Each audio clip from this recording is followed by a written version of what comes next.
Welcome to Fright Club Live at Gateway Film Center. Tonight, a podcast discussion of superfans in horror. It's the one big flaw of that movie was the Farnsworth. Well, it deviated from it a little bit. No. A little bit, but anyway. It's a Farnsworth. It's a Farnsworth. And the Ohio premiere of the new documentary, Chain Reactions. I love that it felt more like a visual essay than a traditional documentary. Really, it got a chance to dig in deep. Plus, a special bonus, the debut of Druncula, the latest short film from Mad Wolf Productions. I thought, great joke, never happened. The Monday after, I get a full script. Now here are your hosts, Hope Madden and George Wolf. Thank you. Yay. Thank you so much. Yay! A fun night. Two big premieres, one Ohio premiere and one world premiere. World premiere. Yes, and I'm glad that most of the cast and crew is here tonight. Yes, thank which you is so awesome. much. We Yay. walked the red carpet, had the full event. Druncula coming up. She is Hope Madden. He's George Wolf.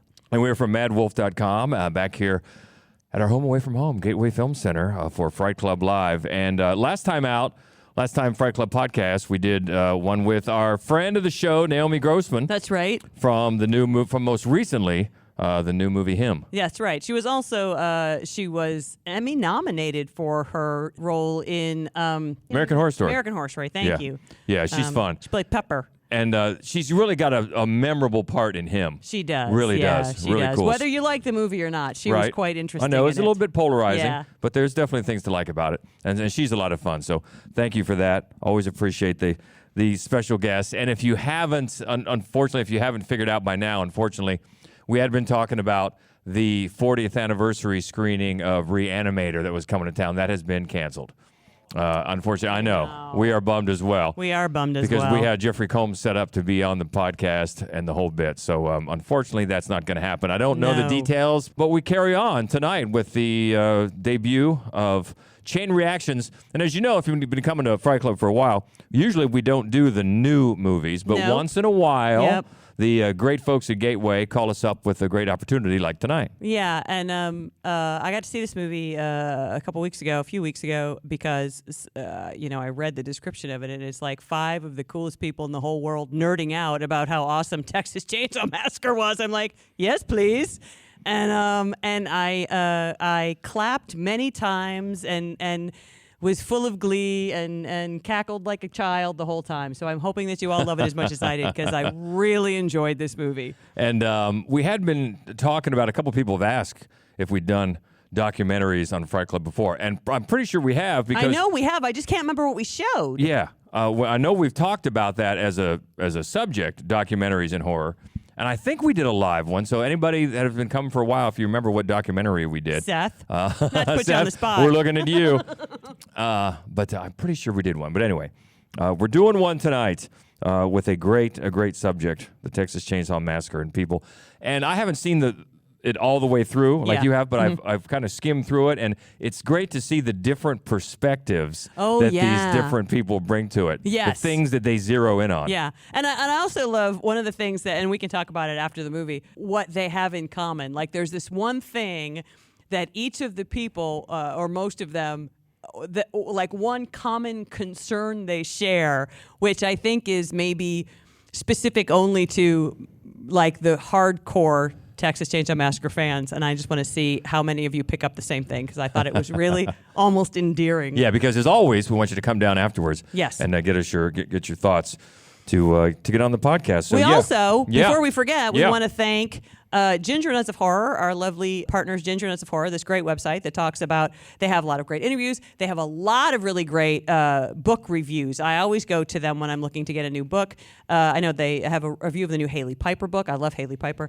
And they run our horror reviews, our horror movie reviews from Mad Wolf. And they have a lovely article right now about Nightmares Film Festival, and they are going to run reviews of the features that will run at Nightmares Film Festival, so check that out as well. Yeah, Nightmares, of course, is next weekend. As we tape this, it's next weekend, the 16th through the 19th. That's right. Right here at Gateway. If you haven't been, I'm telling you, it is just the greatest. It is, I'm not bullshitting, it is life-changing. Yeah, it really is. Can be life-changing. Well, Feature films, short films. we met most of the people that we worked on Obstacle Corps with. We met at Nightmares There you Film go. Festival. There you go. And as a matter of fact, the entire idea for Druncula came up when Monty approached, and here was he was like, there were two big things he wanted to say to me. One was, let's drink shots and do crimes. That And was two one. was Druncula. And all of those things have happened. They now. have happened. So they've all come to pass. Take a bow, my friend. Yes. So, Nightmares is just the greatest. Yes. And so Life-changing. Yeah, it is. It's great films, great community. Hope is doing a workshop this I am year doing a workshop. on writing across platforms, which Yep. is awesome. Yep. And so many great films. And we actually have another short film that we're going to show at that workshop. So come look at Killer Pictures. because we just can't stop. we are compulsive. We just can't stop. Everybody on after Obstacle Corps, I know you heard us say never again, never again. And what We're are we liars, doing? yeah. We're liars. Yeah, we're liars. Again. So anyway, okay, so we hope to see you at Nightmares. We've got the super fans in horror movies, and we've got a few honorable mentions, ones that you are probably thinking Yep. of. And let's run through those real quick. Well, you brought up one just now. I did. Yeah. And this title has been used a few times. But The from Fan. 1981, The Fan, not the one with De Niro Right. and Wesley Snipes. There was one earlier, Lauren Bacall, Yes. and a young Michael Biehn was The Fan. Yeah, back in 1981, called The Fan. So that one not quite up there with the best of the quality, but worth mentioning. And there were a couple that I just think they weren't the super fan exactly, but Black Swan, you've got that in there. And of course, Yep. Be My Cat, which is very, very fun. I'm not sure he was really a fan exactly of Anne Hathaway's, but he thought he was. That's the one that we debuted at Nightmares Film Festival. We did. Yeah. We did. And his new one is playing we this. put the world to sleep. That's right. It's got He's a gonna play premiere this. at Nightmares as well. The last horror movie, not to be confused with the last horror film. No, wait, the which we've shown here, the last horror film. So the Yep. last horror movie is about some super fans. Also, Open Window, which is fun. Nurse Betty, not really horror, kind of horror, but a fun movie. Grand Piano. Yeah, that's a fun one. Yep. Grand Swim Piano. Fan. That's bad. Yeah. It's bad. Swim But, Fan. I heard, hey, thank you for coming. Welcome in. So a bunch of them, and Borderline. then Borderline, right? That's recent. Yeah. Yeah. Yeah, these But- are not great, but they're No. worth mentioning. So, and it's funny. So then our number 5 movie about super fans is one of the rare films that we're very split on. And as a matter of fact, at some point, George and I have talked about we're going to do Mad as Hell Week, and we're going to just talk about all of the Fright Club movies that have super pissed off certain people. And There's one a of few. them There's is a going few. to be this one because George hated it so much, and he was so angry that he had to sit For through it. one particular reason that Yes. we'll get to. So we Yeah. want to get into it? We Yeah. want to dive into it? Okay. Number 5 on our list of super fans in horror. This is from 1982. The hero worship that Simone has for a pop singer is built to a crescendo until she passes out when she finally sees him up close in a crowd of fans. She is later shocked when he lets her know that he does not love her in Der Fan.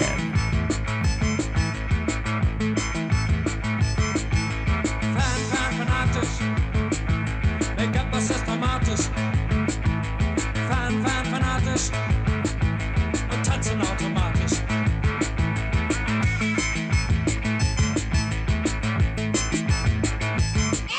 Now is the time in Sprockets when we dance.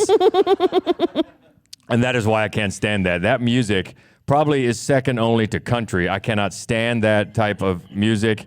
And it's throughout the entire movie. Yeah, because she always has headphones on, and she's obsessed with. It's awful. Yeah, Just awful. But And I digress. I disagree. I'm perfectly comfortable listening to that movie or that kind of music for hours on end, and I like that movie quite a bit. We showed it at a Fright Club. Is anybody here for that one?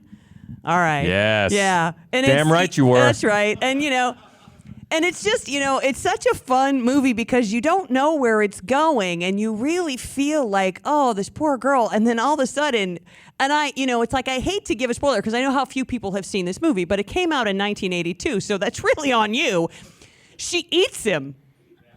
Yeah. So, like, the pop star of her dream, heard John Taylor from Duran Duran, takes her home with them after a concert. They have sex. She thinks they're going to get married and live together forever. Of course, he's just going to leave her there and go someplace else. And she's just like, or What about I eat you? And so she just eats him. Like the rest of the movie is her little by little eating this human being. And it's so great. Yeah. And it's something so insightful about the particular obsession of like a 16-year-old girl with like a European pop band. Like, oh yeah, we absolutely would have eaten Duran Duran. 100% we would have eaten them. So I just love that about this movie. yeah, it goes there. Those does. Germans, and all to that synth pop beat. And that's not my fave. No, but, it's not George's fave. That's okay. Durfan from 1982. Is number 5 on our list of superfans. All right, number 4. We showed this one too. We did. And this is a great one. This is from 1997. A pop singer gives up her career to become an actress, but she slowly goes insane when she starts being stalked by an obsessed fan of what seems to be the ghost of her past, Perfect Blue. Sometimes aspirations can be deadly. I'm always watching Mima's room. Where did this come from? How do they know so much? Innocence is lost. Dreams become nightmares. And privacy no longer exists. Where everything you do can be seen by everyone. And those you trust are really those you should fear. Your life no longer belongs to you. Perfect Blue. Excuse me, who are you? Excuse me, who are you? This is just such a brilliant piece of animation, this movie, and it does things because there is actually a very fine live action remake of this movie. It's quite enjoyable, but there are things you can do with animation that you can't do with live action. And because this movie is about sort of identity and sort of the blurring reality when you're a pop star and you're trying to be something else and you don't know who you are. There's a lot of angst around your identity in this movie. There's a lot of things you can do in animation that you can't do live action. It's just everything about this movie is so brilliant and so beautifully animated. You know, it's such a gorgeous movie. It's so it's so trippy. Very trippy, yeah. And then in the end, it's really quite disturbing for a long time. Like you really get very involved with the characters and it's disturbing, I think, in a way that animated films rarely are. Yeah, and you can see over the years it's had a lot of influence. In fact, if you've seen that rom-com Requiem for a Dream,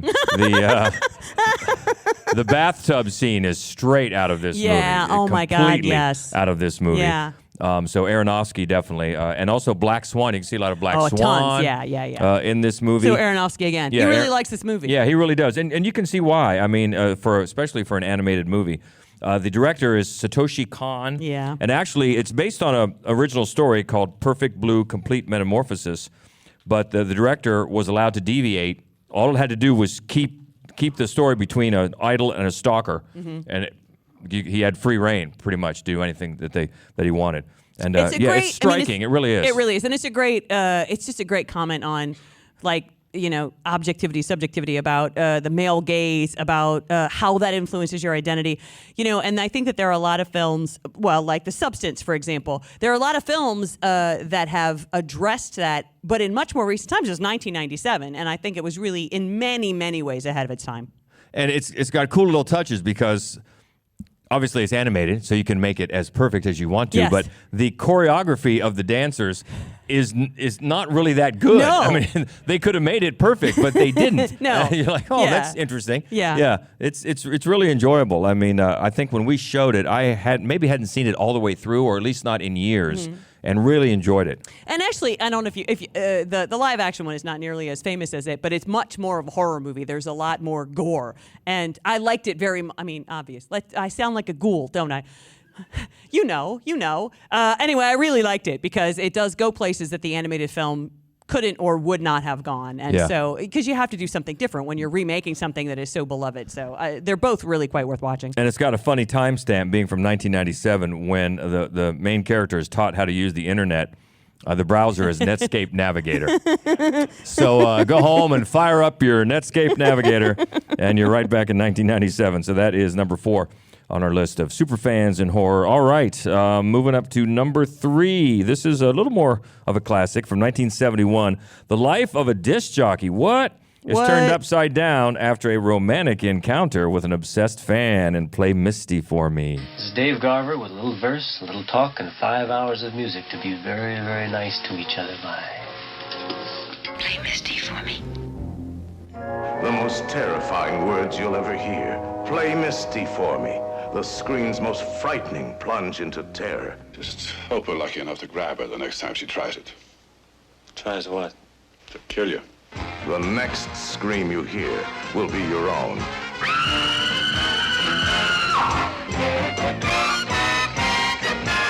Well, if you've ever been to Disney World and Haunted Mansion, you recognize that voice because that's the voice of that trailer is the guy that does all the cool narration in the Haunted Mansion at Disney World.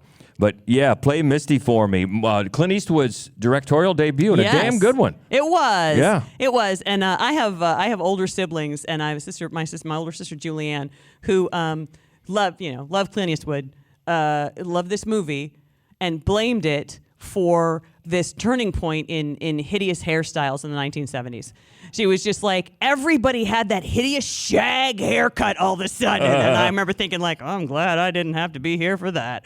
But it's funny. I want to share a story because, as many of you know, George is on the radio. And 100 years ago, when he was like newly on the radio, and he was like, won't be here tomorrow because we're going to go skiing in Mansfield. And I don't ski. I'm an uncoordinated gawk. And so I was there, but I was at the bar. And we heard over the loudspeaker, paging George Wolfe. And I thought, what? And I went out to see who it was as he came in from the slopes to see who it was. And a woman who had heard him say it on the radio followed us to Mansfield. I know. And I was like I don't know if you've seen Play Misty for Me, but I have seen Play Misty for Me. No, they probably wanted to play some bad country song. Probably they did. Yeah. I'm all right, though. I survived. Yeah, it wasn't my favorite moment. And it's okay. I was like 7 inches taller than her, so I just was, look how big I am. Go away now.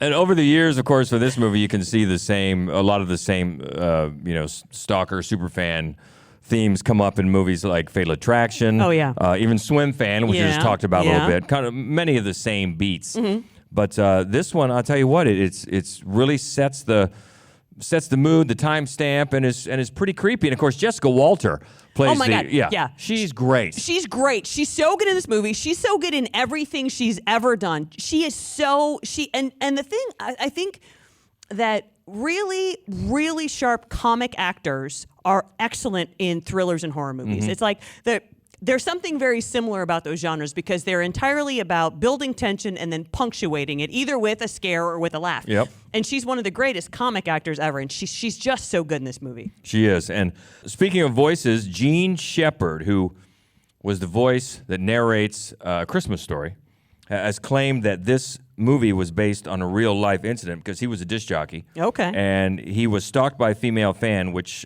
culminated in her trying to stab him. So is his story. Well, that's what he's saying. Yeah, I don't know if Clint Eastwood ever confessed to that, but yeah, he was claiming that it was based on him. But yeah, it holds up over the years. And did you mention a young Donna Mills? I did not. That's the one with the shag haircut, the Donna Mills, yeah. The young Donna Mills plays the DJ's actual girlfriend or romantic interest. Later girlfriend. Yeah, because he doesn't want anything to do with Jessica Walter, Evelyn, yeah. Yeah, and it holds up, and it also was a big, obviously Misty had already been a hit many times over, but it really propelled the song The First Time Ever I Saw Your Face to major hit status as well, because it helped it become such a huge hit.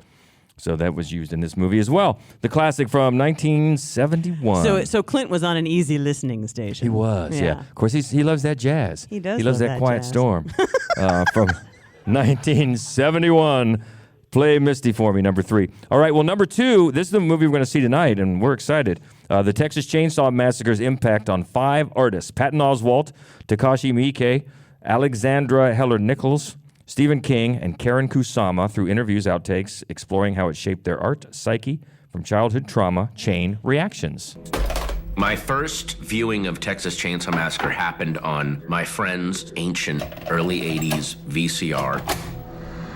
The title sounds like you're chewing on flesh. Texas Chainsaw Massacre. Texas Chainsaw Massacre was always presented to me as a test. Are you hardcore enough? And that was part of the danger and excitement, the feeling that you were watching something that you weren't meant to see. I admire this movie so much. It's got a classic, primal horror movie feel to it. Yeah. And he does, the director of this, we're not going to talk much about it, obviously, because we're going to see it here, and it's brand new. We don't want to spoil anything. But this director, who directs usually documentaries about horror movies, yes, they're all great. They're so great. He's done one on Alien, Psycho. Yeah. Brandon, you reviewed the Psycho one, I think. Maybe not. Maybe I'm imagining that. He's like, was that me? No, it wasn't Brandon. He does a lot of our reviews. You might forget. But yeah, he does. They're all good. They're all really, really good. And I just want to say that for me individually, to hear Takashi Miike talk about Texas Chainsaw Massacre, I could have wept. Anyway, I really hope that you love this movie. So that's all we're going to say about that. Please come down afterwards, and we'll talk about it. We'll get your reactions, to Chain Reactions.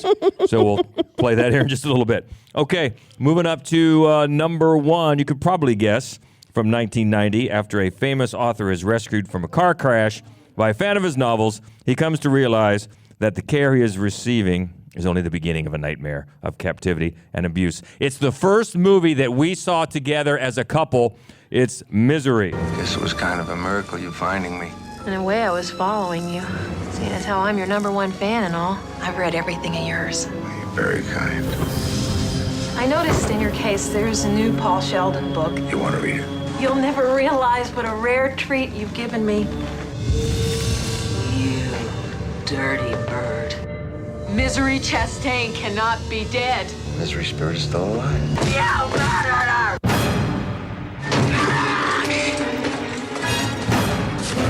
I know you've been out of your room. I don't know what you're talking about. Is this what you're looking for? Whatever you're thinking about doing, please don't do it. James Caan and Kathy Bates in her Academy Award-winning role. God's sake. It's for the best. Hey, please! God, I love you.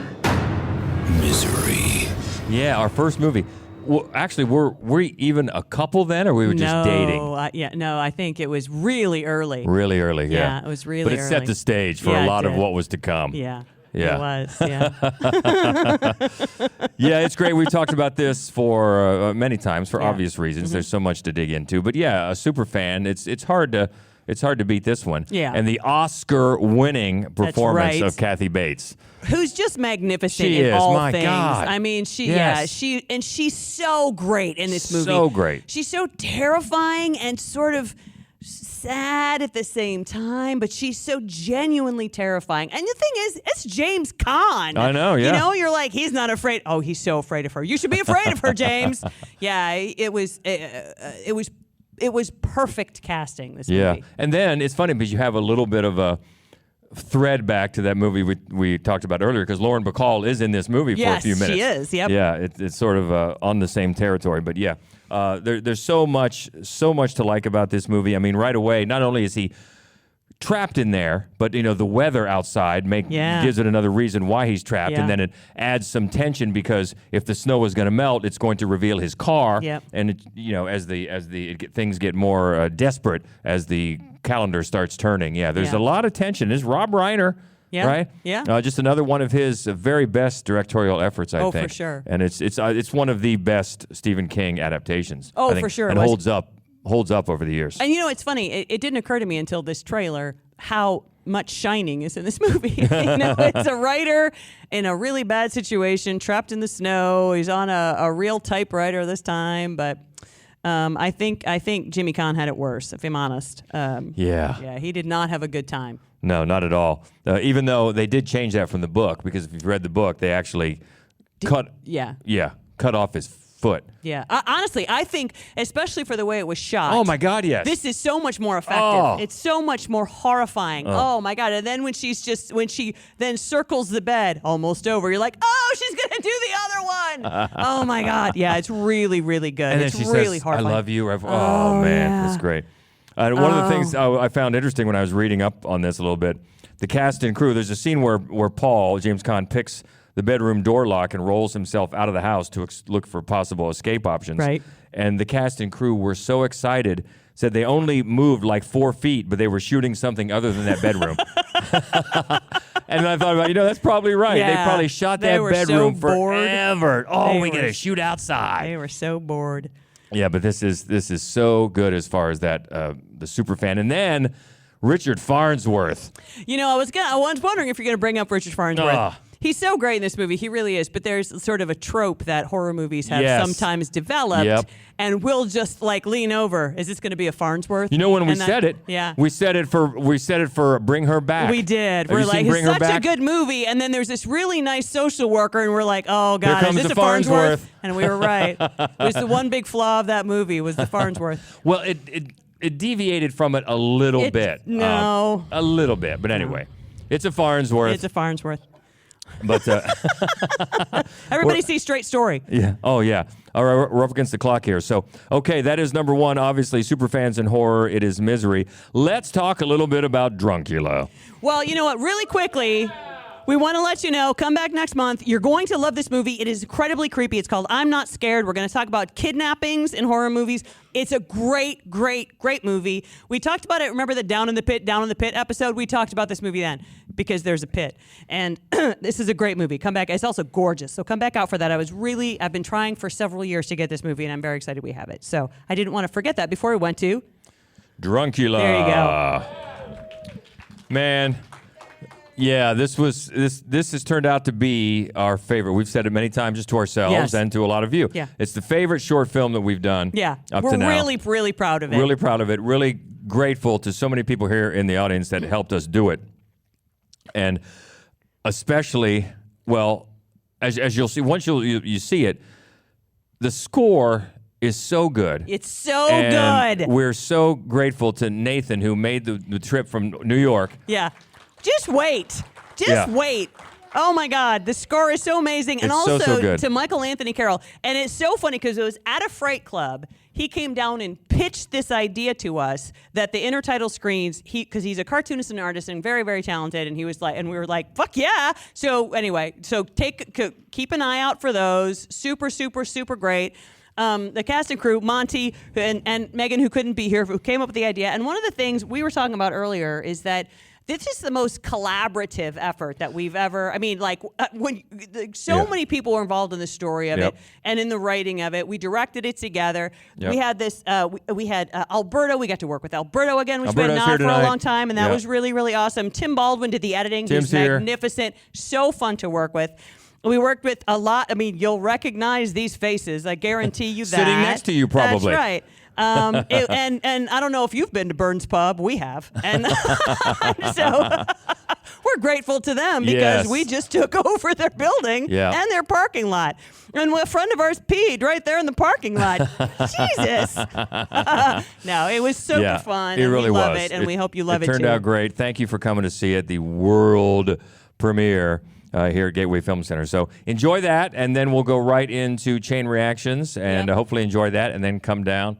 And we'll talk about it afterwards, we'll talk about Chain Reactions and Druncula. We would love to hear your thoughts. Unless you have something bad to say about Druncula, don't come down here.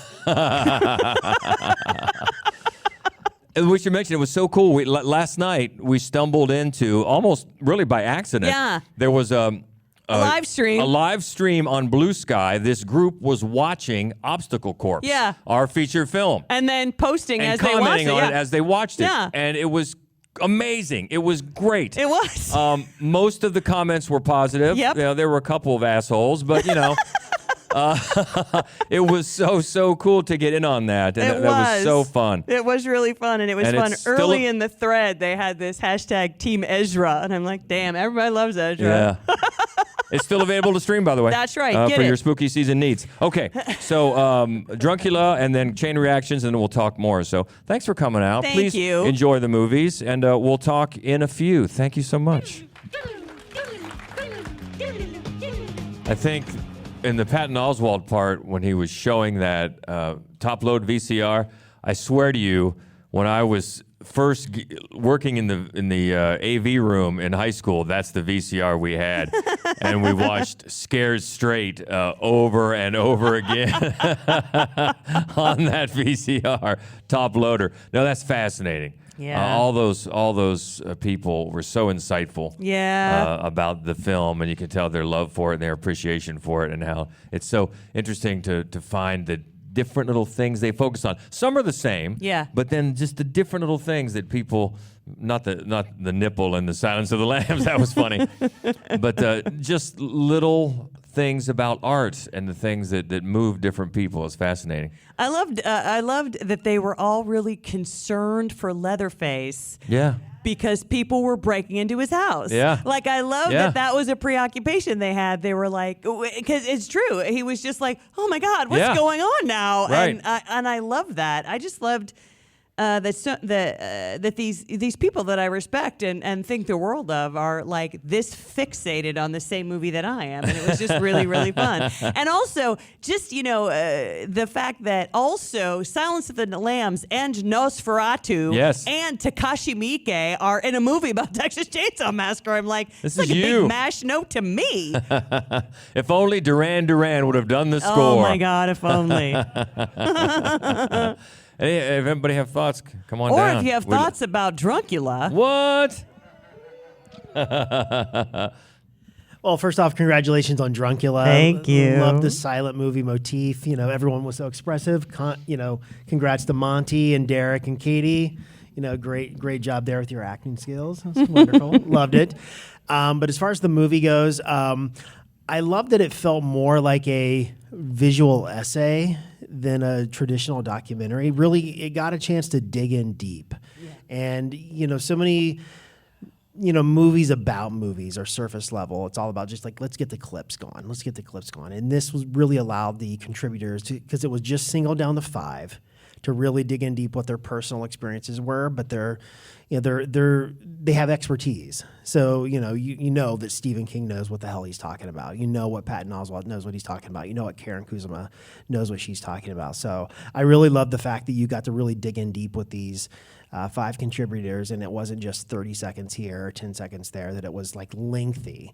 And I was just kind of like radiating in my seat with that. So you just don't get to see that in feature-length films like this. So I agree with you, and I loved the deep dive into Australian horror as a parallel to the sort of savage 70s American horror, in particular this movie. Although I thought it was funny, Picnic at Hanging Rock is such a like beautiful, poetic, eerie, spooky, not hard. It's just such a weird movie for her to keep comparing to Texas Chainsaw Massacre. But that poster of the Texas Chainsaw Massacre poster that looks just like the Wake and Fright poster, I must own that. I must have it. I'd never seen it before I saw this movie, and I'm like, and I just want to, because we were talking about the Mad as Hell week that we're going to talk about Fright Club movies. My God, did people hate Wake and Fright? Yeah. I thought somebody was going to beat me up. I mean, people were so angry about that movie. So it's funny to me. Number one. That's Vernell. She did not care for it. But I think it's a great comparison to Texas Chainsaw. And I think just doubling on what Brandon was saying, if you like that approach, look up this director's other films about films. Yeah, Alexander all of them are so O'Phillippe. good, yeah. He takes the same approach to those other films like Psycho, like Alien, and they're great. There's a Friedkin. He does a Friedkin documentary. Oh yeah, that one is fantastic. Leap of Faith. I just had such a fun time shooting Druncula with everyone and at the pub. It was such a fun shoot. You were awesome. Well, thank you for doing it. And about the movie, I just found it really interesting to hear people's different perspective on such an iconic movie. And it reminded me of the first time I watched it. It wasn't actually too long ago. It was back in 2019, back when I worked at Gateway. They were screening it as part of their Cult 101 sister series, Horror 101. And I remember watching it with my friend and coworker, AJ, who said it's his favorite movie of all time. And I remember after watching it, just being so surprised that I hadn't watched this sooner. And Stephen King mentioned this, but there was very little blood actually shed in the movie. And I'm just thinking, like, that's an option. Yeah. Very true. So I'm going to tie the movie in to Nightmares Film Festival and with Druncula. Okay. So, like, just watching this was inspiring, but also, if you've never been to Nightmares, I insist on going, because it's not just the movies. Like, you're literally sitting next to the people that make it. Like, I was sitting next to directors, actors, writers, and I was talking to them the entire time, and it was awesome. I loved it. But also, I'm an idiot, and I'm a crazy person, and I had this, we'll just call it a kernel of an idea called Druncula. And so I'm watching a movie, I'm drinking a beer, I'm like, man, I want to make a movie. Then it would go on break, I'd see Hope, and then like Hope said, this is where it was born.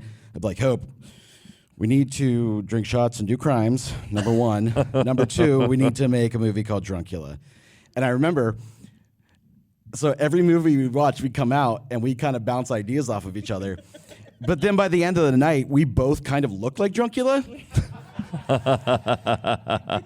Which, and I actually, I don't know where it is, but I should find it. I have this video because I was going to blackmail her with it. Hope was 3 sheets to the wind, and I'm just recording people like, hey, we're making Druncula as a joke, you know? And I remember Hope's laughing, then she gets real serious, and she looks like into the camera. It's almost like a horror movie. She looks into the camera, like right into your soul, and she's like, we're making Druncula. And so I was, you know, I thought, great joke, never happened. I think it was Monday, the Monday after, I get a full script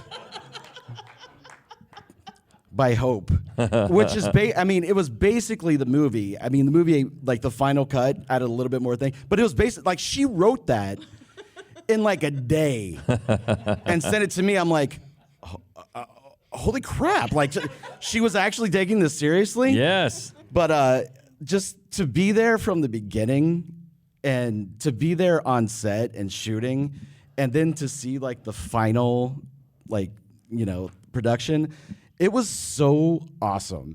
And I grew up watching, you know, Evil Dead movies. And one of my things in life was like, I just want to be in a horror comedy and die. And I got to achieve that dream. That is awesome. So, and don't forget the pissing in the street. And I got to be credited as pissing drunk. I mean, that's amazing. But just like to see like all the work that everybody else did on it, like just to watch it build and build from like the little tiny kernel to like the actual like jungle that Hope made. Fantastic. And I thank you, everybody. Thank you, Hope. Thank you. Yay! Well, I was so drunk. I don't usually do shots or crimes. Well, fewer shots, though. And anyway, that was all on Monty. All right. Well, I can't say that my dream was always to be the thirsty bar patron. I didn't know that was my dream, but thank you. So here's how I'm coming at this the Texas Chainsaw thing. I'm not much of... Okay, I saw this and I realized I'm never going to see this movie.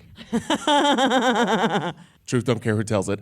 And but watching it, I'm like, oh my God, this was cool. Because I saw a lot of the films that I have seen in the clips that they've seen. I'm like, oh, that's amazing to think that someone would make a movie that was so low budget and so underground. And then have it have such a huge cultural impact. So thank you for that. I don't ever need to see. That's an interesting perspective, watching a movie about a movie you haven't seen. It is. It is. That's interesting. Has anyone else not seen Texas Chainsaw Massacre? Oh, wow. That's you know what we should show, George. That's amazing. First, in Druncula, I truly admire the man, the myth, the man bun. Yeah. And the fact that we actually got to see him without his man bun. Yeah, I took it down. When he had the man bun, he could push the vampire around, but when he didn't, he was kind of weak. So I guess we know his superpower. As for the documentary, Yeah, I want to push it for an Oscar award nomination just for spit and giggles.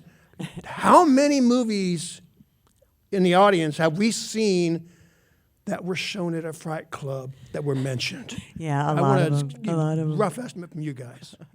Well, I mean, so I don't think there's any filmmaker we've shown more than Takashi Miike. So they showed Gozu, we've shown Gozu, Happiness Categories, Audition. I don't think we've shown Ichi the Killer yet, which we're obviously going to have to.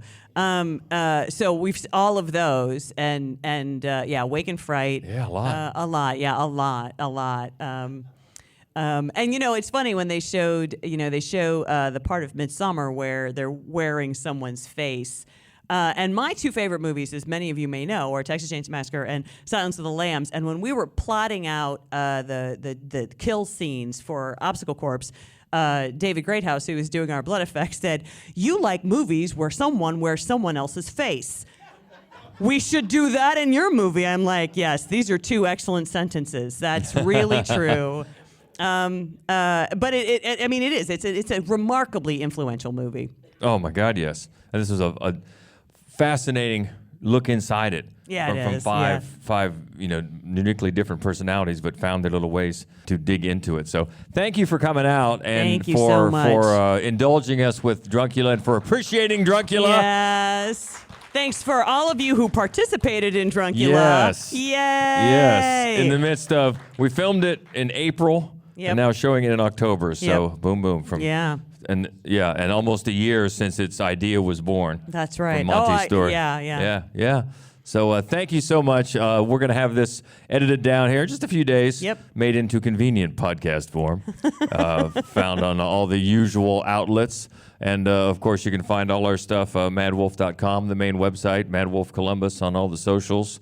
And we've got the Fright Club Podcast Facebook group still up there, too. We do. You can always join that for some lots of fun. So lots of ways to get in touch. We already mentioned we'll be back here next month to show I'm Not Scared. That's right. Right? And you know what we're talking about? You said? Kidnapping. Kidnapping, that's right. Kidnapping. And also, please come to Nightmares Film Festival. Please.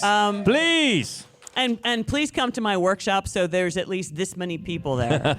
And we're going to show another short movie that we just made because we're fucking crazy. Killer Pictures. Pictures. Yeah, that's good too. So again, thank you so much. And until next time, she is Hope Madden. He's George Wolf. And this is the Fright Club Podcast.